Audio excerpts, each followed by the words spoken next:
परोपकारी शासनपति श्रमण भगवान महावीर स्वामी को अनंत अनंत वंदन करने के पश्चात परम पूज्य परम श्रद्धाएं मेरी आस्थाओं के सुमेरु शिखर पूज्य गुरुदेव एवं मेरे जीवन के निर्माता श्री गुरनी जी महाराज के पवित्र पावन चरण कमलों में रहकर जो कुछ भी मैं अपनी अल्प बुद्धि द्वारा ग्रहण कर रही हूँ वह आपके समक्ष कहने का प्रयास करूँगी। उपस्थित धर्म प्रेमी श्रोतागण, आप सभी श्रवण कर रहे हैं भगवान महावीर स्वामी की मंगलमय कल्याणकारी वीर स्तुति को। एक ऐसी स्तुति जो आत्मा में तो आनंद पैदा करती ही है, उसके साथ साथ इस आत्मा का संबंध परमात्मा से जोड़ने में हमारी सहायता भी करती है। जब जब इस स्तुति को पढ़ते हैं, जब जब इस स्तुति को सुनते हैं बंधुओं, तब तब हमारे अंतर में भगवान महावीर के प्रति, उनके शासन के प्रति, उनके वचनों के प्रति श्रद्धा पैदा होती है। और यही श्रद्धा, यही सम्यक दर्शन सम्यक ज्ञान हमारे को केवल ज्ञान तक लेकर जाने वाला है। आपने सुना प्रथम और द्वितीय पद में गाथा में कि आर्य जम्बू स्वामी ने अपने गुरु सुधर्मा स्वामी से प्रश्न किया। सुधर्मा स्वामी खो गए भगवान महावीर के ख्यालों में, जैसे कोई याद दिला देता। आज उनको वो सारी स्मृतियां आ रही है। पूछा भी क्या, भगवान महावीर कैसे थे? बंधुओं, भगवान तो अनंत है, अनंत को कैसे सुनाया जा सकता है? सुधर्मा स्वामी जी भी यही सोच रहे होंगे, क्या बताऊं, उनके विषय में कुछ भी कहता हूं तो थोड़ा पड़ जाता है। किसी चीज को बताने के लिए उपमा देनी पड़ती है कि वो ऐसा था, वो ऐसा था, वो इसके समान था। लेकिन कुछ चीजें ऐसी होती है जिनको उपमित नहीं किया जा सकता। तीर्थंकर भगवान का अतिशय इतना होता है कि उनके किसी भी अतिशय को उपमाओं में नहीं बांधा जा सकता, तुलनाओं में नहीं कहा जा सकता। लेकिन फिर भी यदि पूछा है तो बताना तो पड़ेगा ही, किस रूप में उन्होंने भगवान महावीर स्वामी के गुणों को उपमाओं में बांधा, किन किन चीजों से उपमा दी, किस तरह से उन्होंने भगवान महावीर को, उनके गुणों को संसार के सर्वश्रेष्ठ वस्तुओं से उपमित करके प्रस्तुत किया।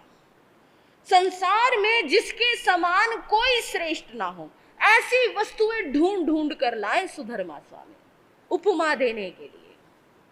और अब वो बता रहे हैं, खेयनाए से कुसले महेसी अनंत नाणी या अनंत दंसी जसंग सिणो चक्षु पाहे ठियस जाना ही धम्मं च धीं च पेही। उन्होंने आर्य जम्बू स्वामी की जिज्ञासा को शांत करते हुए कहना प्रारंभ किया, जम्बू, तुम भगवान महावीर के विषय में सुनना चाहते हो? तीर्थंकर महावीर खेयन नए से कुशले महेसी, खेदज्ञ थे, कुशल महर्षि थे। अनंत नानी, अनंत दंसी, अनंत ज्ञान और अनंत दर्शन से संपन्न थे। जसंग सिणो चक्षु पाहिठियस, वे उत्कृष्ट यशस्वी और जगत के नयन पथ में स्थित थे। जाना ही धम्मं च धीं च पे ही, उनके धर्म और धैर्य को तुम सुनो। अब गुरु ने सुनाना शुरू कर दिया। मैं आप सभी उपस्थित श्रोतागण से कहना चाहती हूँ, आप भूल जाना आप हैपोवाल में बैठे हैं, आप भूल जाना आप किसी साध्वी के पास बैठे हैं, आप भूल जाना आप यहाँ प्रवचन सभा में 1 घंटे के लिए बैठे हैं। बस थोड़ी देर के लिए अपने सामने आचार्य सुधर्मा स्वामी को लेकर बैठना। जितनी देर प्रवचन सभा में बैठो, ऐसा प्रतीत करना कि आप आचार्य सुधर्मा स्वामी के मुखारविंद से स्वयं सुन रहे हैं। किसके बारे में? उस महामना, उस महा परम पिता भगवान महावीर के बारे में। देखना बंधुओं, भगवान महावीर आपकी कल्पनाओं में स्वयं उतर जाएंगे। उनका अतिशय, उनका ज्ञान, उनका दर्शन, उनका हर गुण आपकी आत्मा में उतर जाएगा। आपको ऐसा प्रतीत होगा भगवान मेरे सामने स्वयं है। ये प्रतीति आपको करनी है।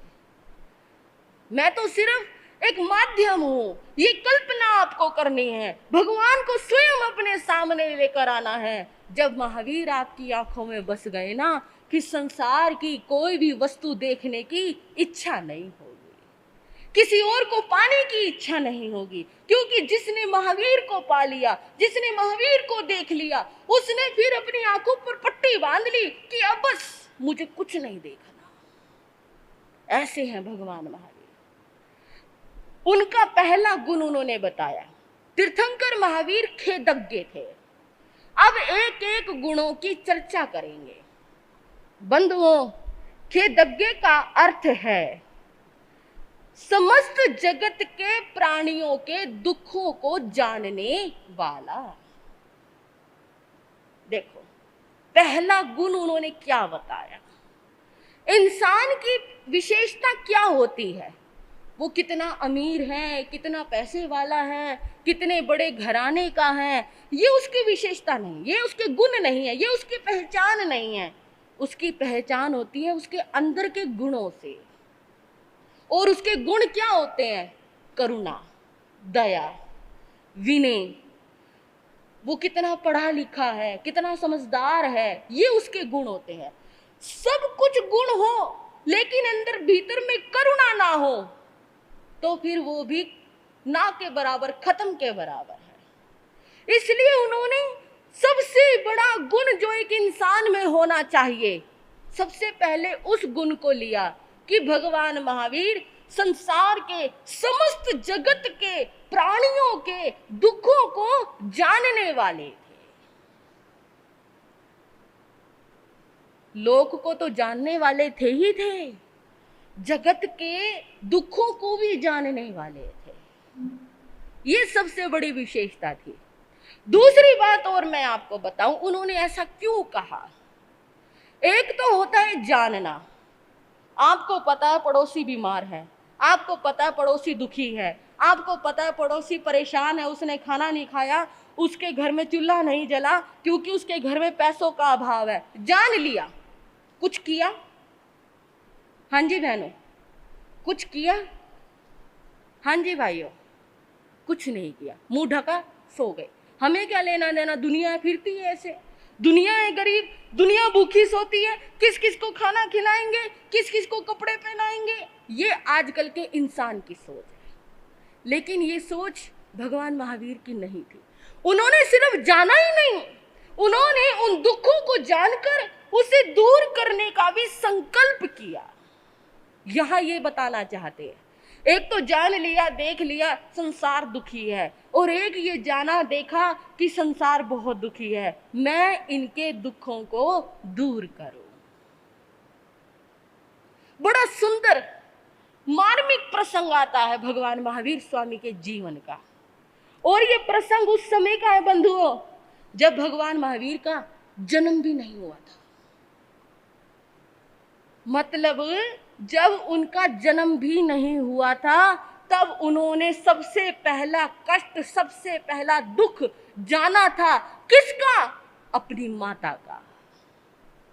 जब वो गर्भ में थे, 3 ज्ञान के धारी होते हैं तीर्थंकर, तो गर्भ में ही उन्होंने जान लिया, जब मैं हिलता हूं, जब मैं चलता हूं, जब मेरे शरीर के द्वारा कोई भी हलन चलन की प्रक्रिया होती है तो मेरी माँ को कष्ट होता है। अब जानता तो हर बच्चा है, जिसका उपयोग लग जाए, सभी कोई ना कोई बच्चा तो जान ही लेता होगा, अगर जिसका अवधि ज्ञान लग जाए। बंधुओं, जानता तो है, लेकिन जानने के बाद करता क्या है? जाना तो और तीर्थंकर भगवंतों ने भी होगा, लेकिन औरों के लिए ये विषय नहीं आया। ऐसा नहीं कि उनमें करुणा नहीं थी, लेकिन भगवान महावीर स्वामी, मैंने कल आपको बताया, सबसे अलग थे। उन्होंने देखा अवधि ज्ञान से, जब मेरी माता उठती है, चलती है, बैठती है, उन्हें मेरे द्वारा कष्ट होता है। इसलिए मैं नहीं चाहता कि मेरे द्वारा किसी को कष्ट पहुंचे। देखो उनकी सरलता, उनकी करुणा देखो, आप उनकी दया देखो। जो बच्चा गर्भ में भी किसी को कष्ट ना देने की बात कर रहा हो, गर्भ के बाद, जन्म लेने के बाद वो बालक क्या करेगा, आप कल्पना करके देखो। क्यों ना मैं स्थिर हो जाऊं, ना मैं हिलूंगा, ना मैं डुलूंगा, ना मैं चलूंगा, मेरी माता को कष्ट नहीं होगा। बुरा तो नहीं सोचा था। अपनी माँ के लिए कितनी ममता थी उनके मन, सिर्फ एक माता के लिए नहीं थी, बस कष्ट ना हो मेरे द्वारा किसी को। और बंधुओं, तीर्थंकर महावीर ने ऐसा ही किया। वो एक कोने में अपने आप को संकुचित करके बैठ गए, ना हिले, ना डुले, और ना ही कोई कष्ट उन्हें पहुंचा रहे थे। और उस समय क्या हुआ? 3 ज्ञान के धारी भगवन देखे ध्यान लगा के, उपाय करूं मैं कुछ ऐसा कि कष्ट न हो कोई माँ के। 3 ज्ञान के धारी भगवन देखे ध्यान लगा के, उपाय करूं मैं कुछ ऐसा जो कष्ट न हो कोई माँ के। विनय भाव से माँ ममता को सुख पहुँचाते हैं, वो सुख पहुँचाते हैं। वीर प्रभु के जीवन से हम शिक्षा पाते हैं, हम शिक्षा पाते हैं। जय महावीर भगवान, तेरा सबसे ऊंचा ज्ञान। जय महावीर भगवान, तेरा सबसे ऊंचा ज्ञान। सभी बोलेंगे, महावीर प्रभु की गौरव गाथा तुम्हें सुनाते हैं, हम तुम्हें सुनाते हैं। प्रभु के उज्जवल जीवन से हम शिक्षा पाते हैं, हम शिक्षा पाते हैं। जय महावीर भगवान, तेरा सबसे ऊंचा ज्ञान। जय महावीर भगवान, तेरा सबसे ऊंचा ज्ञान। अवधि ज्ञानी महाप्रभु ने ये उपयोग तो लगाया कि मेरी माँ को कष्ट ना हो, लेकिन उन्हें तो ये उपयोग लगा ही नहीं कि मेरी माँ को किससे कष्ट होगा, किस चीज से नहीं कष्ट होगा।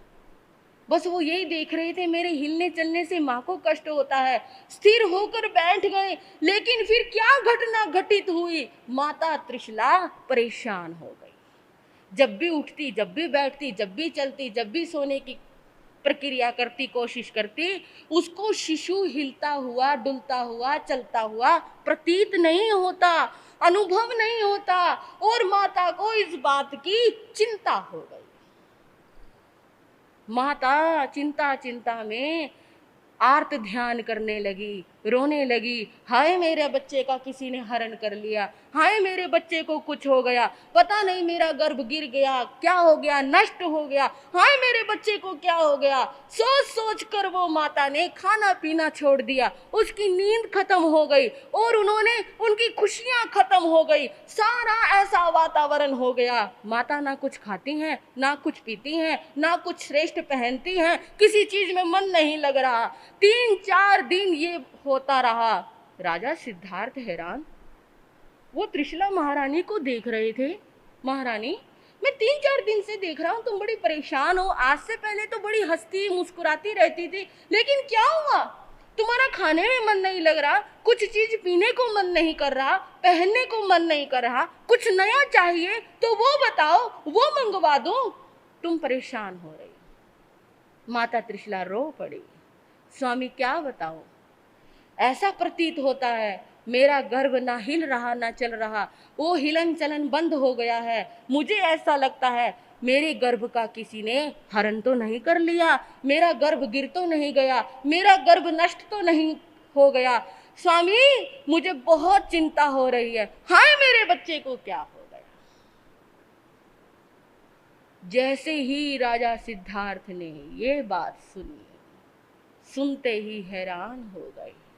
जिस बच्चे के लिए इतनी इतनी कल्पनाएं की थी, इतने सपने संजोए थे, ज्योतिषियों ने इतनी बड़ी बड़ी बातें कही थी, महारानी त्रिशला जिस बच्चे को जन्म देगी वो इस तीनों लोकों में उनके समान कोई नहीं होगा, तीनों लोकों में वंदनीय होंगे, पूजनीय होंगे, परम विजेता होंगे, संसार को जीतने वाले होंगे। राजा सिद्धार्थ, एक आपका परिवार ऐसा है जो ऐसे बच्चे को जन्म देने वाला है। सारी खुशियों पर पानी फिर गया। राजा भी चिंता में आ गए, महारानी क्या तुम सच कह रही हो, तुम्हें ऐसा प्रतीत हो रहा है? हाँ महाराज, 3-4 दिन हो गए मुझे ऐसा प्रतीत होता है। इसी चिंता में बंधुओं धीरे धीरे ये बात राजमहलों से बाहर गई। देखो उस बच्चे का प्रभाव, जैसे ही राजमहलों से बात बाहर गई, गलियों में गई, पूरे कुंडलपुर नगर में फैल गई।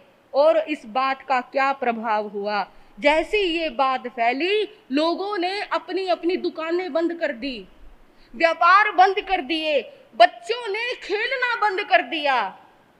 इतना ही नहीं, पूरे नगर में जहां कहीं नाटक हो रहे थे, नृत्य हो रहे थे, राजमहलों में जो नृत्य हो रहे थे वो नृत्य बंद हो गए। हवाओं ने चलना बंद कर दिया, पक्षियों ने गाना बंद कर दिया, यहां तक कि पशुओं ने खाना बंद कर दिया। ये क्या हुआ? इस 3 लोक के ज्ञाता, 3 लोक को तारने वाले, क्या हो गया? ये प्रकृति बदल गई, ऐसी बदली, पूरा नगर शोकाकुल हो गया। लोग अपने घरों में दीपक नहीं जलाते थे। ये क्या हो गया? कितनी खुशियां थी, ये सारी खुशियों को क्या हो गया? किसकी नजर लग गई?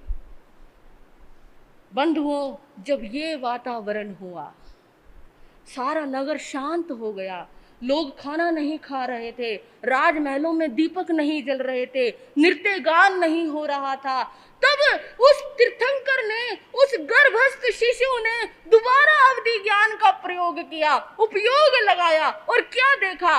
अब तो मेरी माता सुखी हो गई होगी, अब तो मेरी माता को कोई कष्ट नहीं होगा, अब तो मेरी माता प्रसन्न होगी, क्योंकि मैंने उनको प्रसन्नता पहुंचाने का प्रयास किया। और उन्होंने क्या देखा? ये तो सारा ही मामला बिगड़ गया, ये तो सारा ही नजारा बदल गया, पूरा नगर शोकाकुल हो गया। माता का तो रो रो कर बुरा हाल हो रहा है, पिता कितने चिंतित हो रहे हैं। 3 दिन से राजसभा में नहीं गए, 3 दिन से महलों के दीपक नहीं जले, 3 दिन से दास दासियों ने किसी ने भी खाना नहीं खाया, बच्चों ने खेलना बंद कर दिया, पक्षियों ने गाना बंद कर दिया, लोगों ने खाना खाना छोड़ दिया। ये क्या हो गया? बंधुओं, फिर क्या था? उस महाप्रभु ने फिर लीला दिखाई। लीला दिखाते ही जैसी पता लगा, हिलना डुलना शुरू कर दिया। बोलिए शासनपति भगवान महावीर स्वामी की। ये प्रताप था। आपने बहुत बहुत महापुरुषों के बारे में सुना होगा, लेकिन अपने गर्भ में अपनी माता को सुख पहुंचाने वाले ये पहले तीर्थंकर हुए। ये पहला शिशु हुआ जिसने गर्भ में ही अपनी माता को सुख पहुंचाने का प्रयास किया। लेकिन अब जब हिलना डुलना प्रारंभ किया, त्रिशला आराम कर रही थी, जैसी उसके गर्भ में हिलन चलन की प्रक्रिया शुरू हुई, त्रिशला माता प्रसन्न मन से कूद पड़ी। स्वामी, मुझे ऐसा प्रतीत होता है मेरे शिशु का मेरे गर्भ का हरण नहीं हुआ है, वो नष्ट नहीं हुआ है, वो सुरक्षित है। मेरे गर्भ में हिलन चलन की प्रक्रिया शुरू हो गई। जैसे ही राजा सिद्धार्थ ने ये बात सुनी, सुनते ही पूरे नगर में खुशियां ही खुशियां मनाई गई। सभी नृत्य करने लगे, नाच गान शुरू हो गए, बच्चों ने खेलना प्रारंभ कर दिया, लोगों ने अपनी अपनी दुकानें खोल ली, यहाँ तक कि पक्षियों ने गाना शुरू कर दिया, हवाओं ने चलना शुरू कर दिया। ये है तीर्थंकर महाप्रभु की लीला। उस समय भगवान महावीर, वो तीर्थंकर गर्भ में क्या सोच रहे हैं, जब मेरी माता इतनी सी बात से इतनी परेशान हो सकती है, मेरे इतने से निर्णय से पूरा नगर उदास हो सकता है, कल को जब मैं युवा हो जाऊंगा, बड़ा हो जाऊंगा, और जब मेरा दीक्षा लेने का समय आएगा और मैं अपनी माता पिता से कहूंगा मुझे दीक्षा की आज्ञा चाहिए, क्या होगा? मेरी माता तो रो रो कर बुरा हाल कर देगी। मेरी माता का क्या होगा उस समय? पिता का क्या होगा? इन नगर निवासियों का क्या हाल होगा? जिन हवाओं ने अभी चलना बंद कर दिया, उस प्रकृति का क्या हाल होगा? बंधुओं, गर्भ में ही प्रतिज्ञा कर रहे हैं। मैं प्रतिज्ञा करता हूं, मैं अपनी माँ को कष्ट नहीं देना चाहता, अपने पिता को कष्ट नहीं पहुंचाना चाहता। जिसकी ममता मैंने अभी देख ली, कल को उसकी ममता जब मेरा जन्म हो जाएगा, जब मैं उनके सामने होऊंगा और जब मैं बड़ा होकर दीक्षा की आज्ञा मांगूंगा, वो इस बात को झेल नहीं पाएगी। इसलिए मैं प्रतिज्ञा करता हूं, जब तक मेरे माता पिता जीवित रहेंगे तब तक मैं दीक्षा नहीं लूंगा। देखो, ये करुणा है उनकी। क्या कहा? खेदज्ञ अर्थात समस्त जगत प्राणियों के दुखों को जानने वाले, गर्भ में ही जिन्होंने लोगों के, प्राणियों के दुखों को जानना शुरू कर दिया था। बंधुओं, तीर्थंकर भगवान का यही तो अतिशय है, यही तो महिमा है। वो किसी को भी दुखी नहीं देख सकते। दूसरों के दुख को देखकर वो अपनी खुशियों का त्याग कर देते हैं, अपनी खुशियों को छोड़ देते हैं, लेकिन कभी भी किसी को दुखी नहीं करते। इतिहास में मैं लेकर चलती हूं आपको 22वें तीर्थंकर भगवान अरिष्टनेमि के पास। बड़ा सुंदर प्रसंग आता है भगवान अरिष्टनेमि के जीवन का। अरिष्टनेमि भगवान जब अपने गृहस्थ अवस्था में थे, श्री कृष्ण महाराज के छोटे भाई थे। उस समय ये अरिष्टनेमि जब गृहस्थ जीवन व्यतीत कर रहे थे, तब श्री कृष्ण को इनके विवाह की चिंता हुई। उन्होंने कई बार विवाह का विचार भी इनके सामने प्रस्तुत किया, पर इन्होंने मना कर दिया। इनके माता पिता भी चाहते थे कि मेरे बेटे का विवाह हो जाए, पर ये मना कर देते थे। उस समय इनके पिता ने, समुद्र विजय और शिवा देवी ने श्री कृष्ण वासुदेव से कहा, वासुदेव, तुम इतने बड़े बड़े काम कर देते हो, अपनी राजनीति से, अपने बुद्धिमता से इतने बड़े बड़े काम कर देते हो, तो क्या एक मेरे पुत्र का विवाह नहीं करवा सकते? उस समय वासुदेव कहने लगे, इतनी सी बात, कोई बात नहीं, मैं अरिष्टनेमि को विवाह के लिए तैयार करूंगा। उन्होंने किसी ना किसी तरह से अरिष्टनेमि को विवाह के लिए तैयार कर लिया। एक ऐसा जाल बिछाया कि अरिष्टनेमि को विवाह के लिए तैयार होना पड़ा। विवाह के लिए तैयार हो गए और तैयार हुए किसी दूर देश के राजा की पुत्री राजुलमती से। उनके विवाह का रिश्ता पक्का हो गया, विवाह के लिए तैयारियां शुरू हो गई और इस तरह से विवाह की तैयारियां हो रही है और भगवान अरिष्टनेमी की बारात जाने को तैयार हुई। श्री कृष्ण कहने लगे, मैं अरिष्टनेमी का ऐसा विवाह करूंगा, ऐसा विवाह करूंगा, दुनिया उस विवाह को याद रखेगी। आज तक ऐसा विवाह ना किसी का हुआ हो। और श्री कृष्ण ने पूरे संसार भर से अपने सभी रिश्तेदारों को बुलाया था।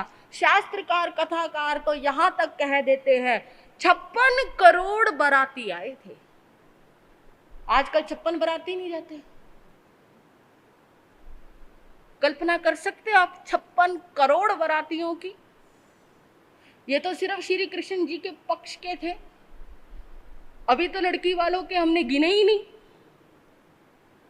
इतनी बड़ी बारात। जब विवाह का मुहूर्त निकलने लगा, पंडित ने कहा, चतुर्मास के दिन चल रहे थे, कहने लगा जी सावन का महीना चल रहा है और इन दिनों में कोई भी विवाह श्रेष्ठ नहीं होता। देखो मैं आपको भी ये बात बता रही हूँ, आपकी जानकारी। आजकल लोगों को लगता है विवाह करना है, कुछ नहीं, पंडित की जेब में पैसा डाला और मुहूर्त निकाल दे बस। तो मुहूर्त पैसों से नहीं निकलता बंधुओं, जब योग ही नहीं है। लेकिन आजकल जो बिना मुहूर्त की शादियां हो रही है ना, उसका नतीजा क्या, उसका परिणाम क्या है? पंडितों ने कहा महाराज इस समय कोई भी विवाह का मुहूर्त नहीं है। वासुदेव कहने लगे कोई तो होगा, हमें अरिष्टनेमी का विवाह जल्द से जल्द करना है। अगर इसका विवाह समय पर नहीं हुआ तो ये कभी भी मना कर सकता है, कभी भी दीक्षा ले लेगा। बड़ी मुश्किल से इसको विवाह के लिए तैयार किया है। अब पंडितों ने भी अपना योग पत्रा देखा कि जी ऐसे ऐसे ये दिन है, ठीक है, फिर जो होगा देखी जाएगी, आप इस दिन कर दो शादी।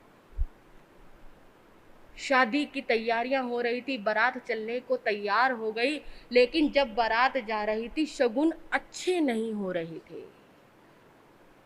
जब शकुन अच्छे नहीं हुए, बार बार श्री कृष्ण जी का ध्यान वहां पर जा रहा था। वो देख रहे थे क्या बात, आज तो शुभ शकुन होने चाहिए थे, अरिष्टनेमी का विवाह है। और अरिष्टनेमी बैठे बैठे मुस्कुरा रहे थे, करवा रहे हैं विवाह, कोई बात नहीं, इनकी भी मन की पूरी होने दो। और उधर वो अपशकुन घटित होते जा रहे थे। लेकिन वासुदेव श्री कृष्ण ने किसी भी शकुन की तरफ ध्यान नहीं दिया। बस उनका तो एक ही लक्ष्य था, किसी तरह से अरिष्टनेमी का विवाह हो जाए।